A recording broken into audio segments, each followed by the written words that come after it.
نحمده ونستعينه ونستغفره ونؤمن به ونتوكل عليه ونعوذ بالله من شرور أنفسنا ومن سيئات أعمالنا من يهده الله فلا مضل له ومن يضلله فلا هادي له ونشهد أن لا إله إلا الله وحده لا شريك له ونشهد أن سيدنا ونبينا ومولانا محمدا عبده ورسوله صلى الله عليه وعلى آله وأصحابه وبارك وسلم تسليما كثيرا كثيرا أما بعد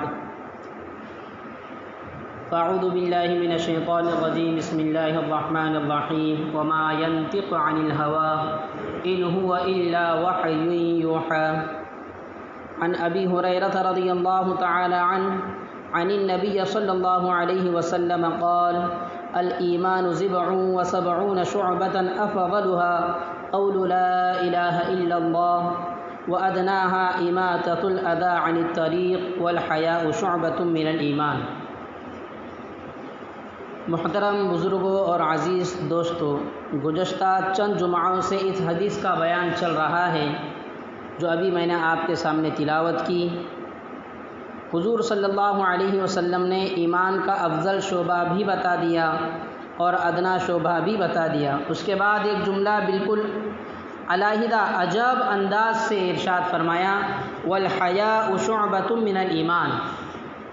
اس حدیث میں در حقیقت اس طرف اشارہ فرما دیا کہ حیا ایمان کا ایک حصہ ہے، جس کے معنی یہ ہیں کہ اگر کسی انسان کے اندر حیا نہیں تو اس کا ایمان ناقص ہے، اگر حیا اٹھ گئی تو گویا ایمان ادھورا ہو گیا۔ اسی وجہ سے ایک اور حدیث میں حضور اقدس صلی اللہ علیہ وسلم نے ارشاد فرمایا اذا لم تستحی ففعل ما شئت، جب تمہارے اندر حیا نہ رہے تو جو چاہو کرو، پھر تمہیں کوئی چیز روکنے والی نہیں، کیونکہ اللہ تعالیٰ نے حیا کو انسان کے دل میں ایک پہرے دار بنا کر بٹھایا ہے جو انسان کو غلط کاموں سے روکتا ہے، گناہوں سے، فحاشی سے، عریانی سے، بے حیائی سے، بے شرمی سے روکتا ہے۔ کوئی بھی انسان ایسا نہیں ہے جس کی فطرت میں اللہ تعالیٰ نے حیا نہ رکھی ہو، لیکن برے لوگ برے ماحول کی وجہ سے، بری صحبت کی وجہ سے، بری تربیت کی وجہ سے یہ فطرت ختم ہو جاتی ہے۔ ایک بچہ جب پیدا ہوتا ہے اس کے بچپن کے زمانے میں بھی اس کے اندر حیا کا مادہ موجود ہوتا ہے، شرم کا مادہ ہوتا ہے۔ ایک بچہ جو ابھی ناسمجھ ہے، اس کے اندر عقل نہیں، لیکن جو باتیں فطرتاً بری ہیں وہ بچہ ان باتوں سے شرم کرے گا اور اس کے اندر ان باتوں سے شرم کا احساس موجود ہوگا۔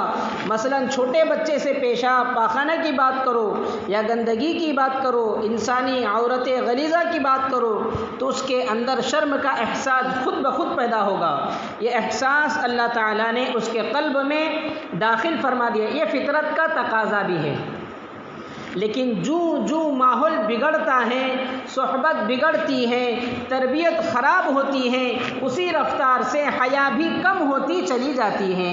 ایک حدیث میں نبی کریم صلی اللہ علیہ وسلم نے ارشاد فرمایا کہ ہر بچہ جب پیدا ہوتا ہے تو وہ اپنی فطرت پر پیدا ہوتا ہے، یعنی فطرت انسانی جس پر اللہ تعالیٰ نے اس کو تخلیق کیا اس پر وہ پیدا ہوتا ہے، اور اس کے نتیجے میں اس کے اندر فطری صفات موجود ہوتی ہے۔ مثلا آپ دیکھتے ہیں کہ جب بچہ پیدا ہوتا ہے تو بچہ بالکل صبح سویرے بیدار ہوتا ہے اور رات کو جلدی سو جاتا ہے، پھر رفتہ رفتہ ماحول کے اثر سے وہ پھر تاخیر سے بیدار ہوتا ہے اور تاخیر سے سوتا ہے۔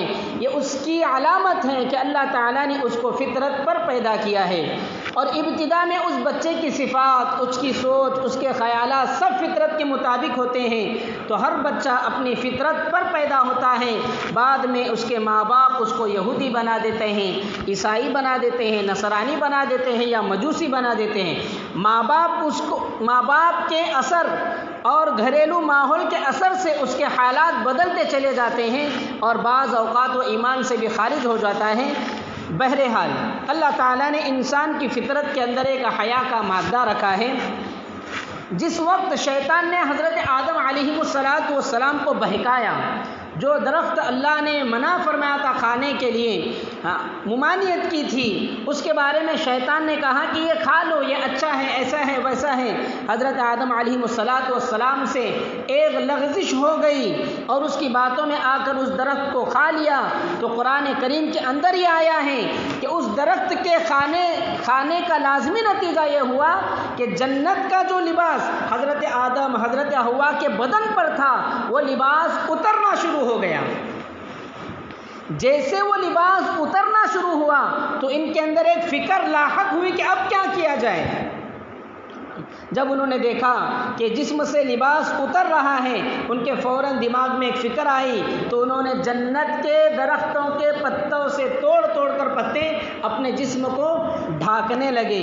قرآن کریم نے کہا فَلَمَّا ذَاقَا الشَّجَرَةَ بَدَتْ لَهُمَا سَوْآتُهُمَا وَطَفِقَا يَخْصِفَانِ عَلَيْهِمَا مِنْ وَرَقِ الْجَنَّةِ، یعنی ان دونوں نے اس درخت کو چکھا، یعنی کھایا تو اس کا سطر ظاہر ہو گیا، تو دونوں نے جنت کے درختوں کے پتوں سے اپنا جسم چھپانا شروع کر دیا۔ اس سے معلوم ہوا کہ یہ بات انسان کی اللہ نے جو تخلیق کی ہے انسان کو، انسان کے اندر یہ بات رکھ دی گئی ہے کہ وہ اپنے جسم کے پوشیدہ حصوں کو چھپائے، اور حیا اللہ تعالیٰ نے انسان کی فطرت میں اور اس کی جبلت میں داخل کر دی ہے۔ جب جبلت اور فطرت ہی خراب ہو جائے تو اس وقت اس کی حیا کا جنازہ نکل جائے گا اور اس کو احساس بھی نہیں ہوگا کہ کیا کیا ہو رہا ہے مجھ سے۔ چنانچہ آج کے دور میں ہم دیکھیں کہ لباس کتنا کم ہو گیا۔ لباس کم ہونا یہ ہنر ہو گیا ہے، لوگ اس کو فیشن سمجھتے ہیں، جس کی وجہ سے فطرت ختم ہو رہی ہے، اور اب وہ انسان نہ رہا بلکہ جانور بن کر کتے اور بلی کے صف میں آ گیا ہے، گدھے اور گھوڑے کے صف میں آ گیا ہے اور اپنا لباس اتارنا شروع کر دیا۔ اللہ تعالیٰ تو مالک الملک ہیں، عالم الغیب ہیں، تمام آنے والے حالات کا علم رکھتے ہیں، اس لیے اللہ تعالیٰ جانتے ہیں کہ اگر انسان اس فطرت سلیمہ کو چھوڑ کر آگے بڑھے گا تو وہ کسی حد پر قائم نہیں رہ سکتا۔ اس لیے اسلام نے اس حیا کے تحفظ کے لیے بے شمار دروازے، بے شمار بند باندھے ہیں، اور بہت دور سے احکام شروع کیے ہیں تاکہ انسان بے حیائی کے عمل کی طرف آگے نہ بڑھے، اس کی حیا اور شرم کا تحفظ ہو سکے۔ ان تمام احکامات میں سب سے پہلا حکم جو ملا آنکھ سے شروع ہوتا ہے، سب سے پہلا حکم آنکھ سے شروع ہوتا ہے۔ قرآن کریم میں اللہ تعالیٰ نے فرمایا قُل لِّلْمُؤْمِنِينَ يَغُضُّوا مِنْ أَبْصَارِهِمْ وَيَحْفَظُوا فُرُوجَهُمْ وَقُل لِّلْمُؤْمِنَاتِ يَغْضُضْنَ مِنْ أَبْصَارِهِنْ وَيَحْفَظْنَ فُرُوجَهُنْ، آپ مومنین سے کہہ دیجئے کہ اپنی نگاہیں نیچی رکھیں، اپنی شرم گاہوں کی حفاظت کرے، اور آپ مومنات سے کہہ دو کہ وہ اپنی نگاہ کو نیچی رکھے اور اپنی شرم گاہوں کی حفاظت کرے۔ اور انسان کی حیا کے تحفظ کے لیے جو بند باندھے جا رہے ہیں اس میں سب سے پہلا بند تھا آنکھوں کا۔ گناہ اگر ہوتا ہے تو سب سے پہلے آنکھ کا کام ہوتا ہے کہ وہ دیکھتی نہیں تو یہ وشے ہوتا نہیں۔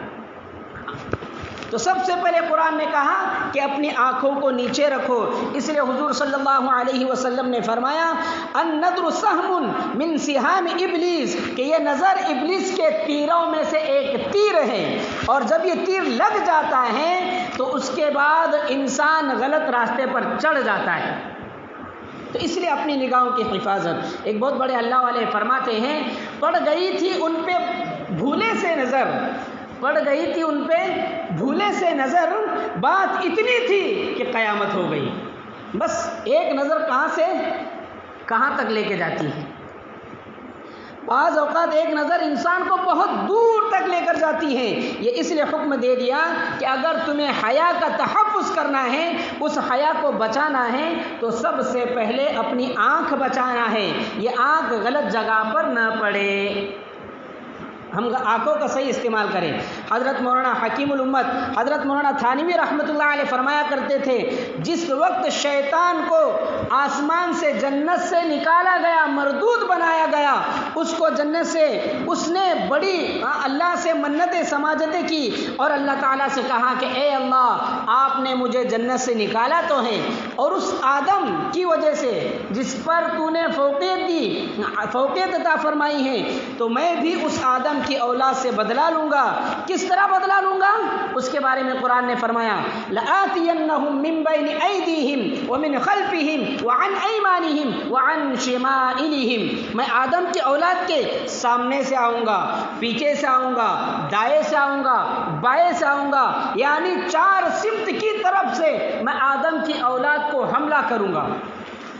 حضرت مولانا اشرف علی تھانوی رحمۃ اللہ علیہ کہتے ہیں کہ اس نے 4 سمت کا ذکر تو کر دیا، لیکن 2 سمت کو چھوڑ دیا، ایک اوپر کی سمت اور ایک نیچے کی سمت۔ تو مولانا اشرف علی کہتے ہیں کہ اگر آدمی بازار میں جائے، آسمان میں دیکھ کر چلنے لگے تو ہو سکتا ہے کہ نیچے پتھر سے ٹھوکر کھا کر گر جائے، اس لیے سب سے اچھا یہ ہے کہ ہم اپنی نگاہوں کو نیچے رکھے۔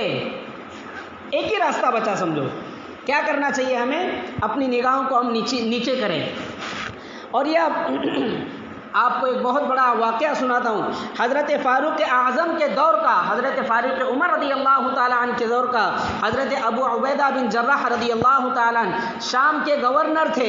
انہوں نے شام کے اندر رومیوں کے ایک قلعے کا محاصرہ کیا، قلعے کو چاروں طرف سے گھیر لیا گیا، محاصرہ بہت لمبا ہو گیا، وہ قلعہ کس طرح فتح ہی نہیں ہو رہا تھا، اندر کے لوگ بھی پریشان تھے کہ اتنا لمبا محاصرہ ہو گیا، باہر نکلنے کا کوئی راستہ نہیں۔ اندر کے لوگوں نے آخر یہ چال چلی کہ مسلمانوں کو فتنے میں مبتلا کر دوں اور ان سے یہ کہو کہ ہم تمہارے لیے قلعے کا دروازہ کھولنے کو تیار ہیں، اور یہ چال چلی کہ مسلمانوں کے پورے لشکر کو ایک سجے ہوئے بازار سے گزار دو، مسلمانوں کے لشکر کو ایک سجے ہوئے بازار سے گزاریں، اور بازار کے دونوں طرف نوجوان لڑکیوں کو زیبائش کے ساتھ، آرائش کے ساتھ، بناؤ سنگار کے ساتھ بٹھا دیا، اور ان لڑکیوں سے یہ کہہ دیا گیا کہ اگر مسلمان تم سے آ کر کوئی تعرض کرے تو تم مزاحمت نہیں کرنا، وہ جو کرے بات کرے تو بات کرنا، جو کرے وہ کرنا، رکاوٹ مت ڈالنا، وہ جو چاہے وہ کرے۔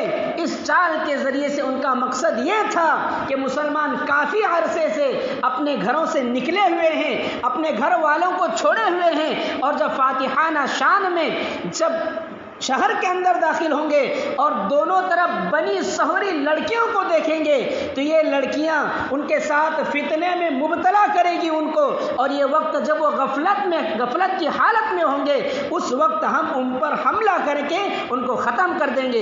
یہ پوری اسکیم بنا کر حضرت ابو عبیدہ بن جراح کو پیغام بھیجا گیا کہ ہم ہتھیار ڈال رہے ہیں اور قلعے کا دروازہ آپ کے لیے کھول رہے ہیں، آپ لشکر کو لے کر اندر داخل ہو جائیں۔ حضرت ابو عبیدہ بن جراح کو تو کچھ پتہ نہیں تھا کہ کیا سازش ہو رہی ہے، لیکن سرکار دو عالم صلی اللہ علیہ وسلم نے فرمایا تھا اتقوا فراست المؤمن فإنه ينظر بنور اللہ، کہ مومن کی فراست سے بچو کیونکہ وہ اللہ کے نور سے دیکھتا ہے۔ مومن کی فراست جو ہوتی ہے یہ اللہ کے نور سے دیکھتا ہے۔ حضرت ابو عبیدہ بن جراح کو تو پتہ نہیں تھا، لیکن ان کی فراست نے، ان کے دماغ نے یہ اندازہ لگایا کہ ہو سکتا ہے کہ یہ کوئی ان کی چال ہو، اتنی آسانی کے ساتھ وہ دروازہ کھولنے پر کیسے آمادہ ہو گئے، جبکہ محاصرہ اتنا طویل ہو رہا تھا، تو ان کی ضرور کوئی سازش معلوم ہوتی ہے۔ چنانچہ جب لشکر قلعے میں داخل ہونے کے لیے روانہ ہونے لگا تو حضرت ابو عبیدہ بن جراح نے پورے لشکر کو جمع کر کے فرمایا تم اس قلعے کے اندر داخل تو ہو رہے ہو، بس قرآن کریم کی آیت سنتے جاؤ اور اس آیت پر عمل کرتے ہوئے داخل ہو جاؤ۔ اور یہ آیت پڑھی قل للمؤمنین یغضوا من ابصارہم ویحفظوا فروجہم، کہ مومنین سے کہہ دو کہ وہ اپنی نگاہیں نیچی رکھے اور اپنی شرمگاہوں کی حفاظت کرے، اور مومنات سے کہہ دو کہ وہ اپنی نگاہیں نیچی رکھے اور اپنی شرمگاہوں کی حفاظت کرے۔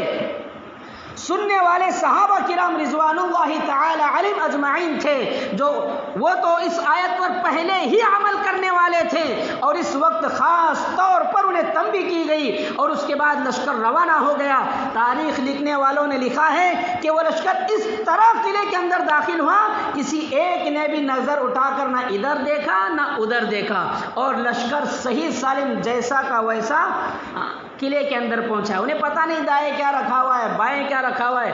ان کی سازش تھی. تو صحابہ کرام نے اپنی نگاہوں کی حفاظت کرتے ہوئے، اللہ تعالیٰ کو یاد کرتے ہوئے قلعے کے اندر داخل ہو گئے اور اتنے بڑے فتنے سے محفوظ ہو گئے. تو سب سے اصل جو مسئلہ ہے ہمارے اندر کہ گناہ جہاں سے شروع ہوتا ہے وہ ہے آنکھ.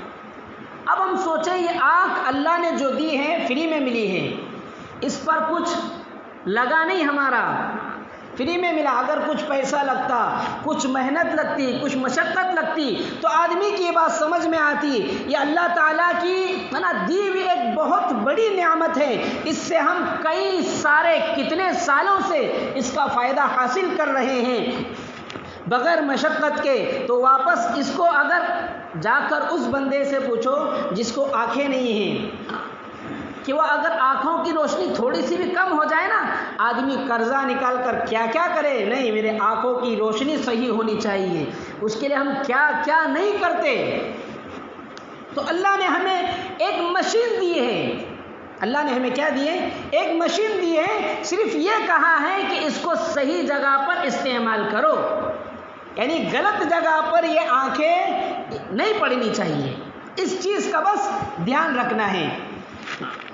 اب ساتھ میں یہ بھی فرمایا کہ اگر نکاح کو غلط جگہ پر استعمال کرنے کا نفسانی تقاضا ہو رہا ہے، انسان فوراً اللہ کو یاد کرے، اللہ کو یاد کر کے ڈرے کہ بھائی میں کیا کر رہا ہوں، اللہ دیکھ رہا ہے مجھے. جب خوف انسان کے دل میں بیٹھ جاتا ہے نا، تو پھر وہ رات کے اندھیرے میں ہو، پھر دن کے اجالے میں ہو، لوگوں میں ہو یا تنہائی میں ہو، اس سے کوئی گناہ ہونے کا نہیں.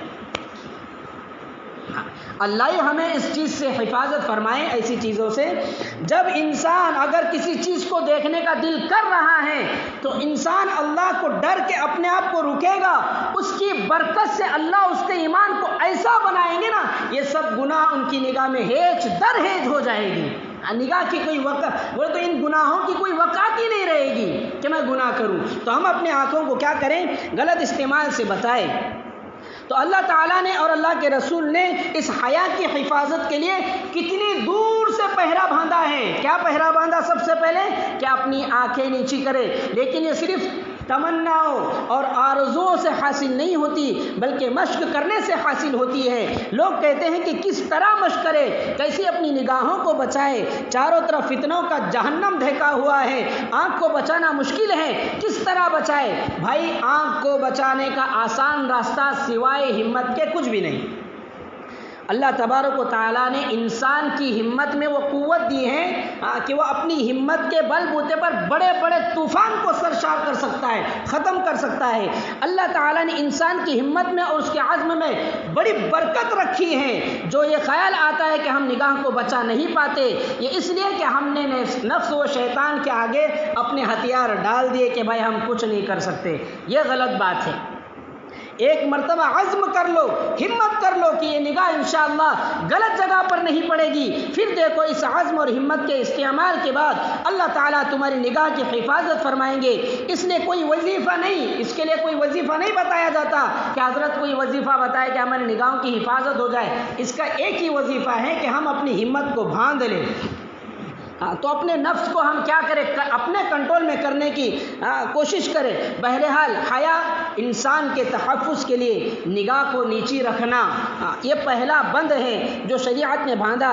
دوسرا بند شریعت نے خواتین کے پردے کا حکم کہ عورتوں کو ہم اپنی ماں بہن سے شروع کریں کہ ہم اپنی ماں بہنوں کو اچھے سے اچھا لباس پہنائیں، یعنی بدن ڈھکا ہوا ہونا چاہیے، سطر ڈھکا ہوا ہونا چاہیے.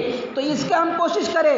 زندگی رہی تو انشاءاللہ ایسے اور اچھی چیزیں آپ کے سامنے آتی رہے گی.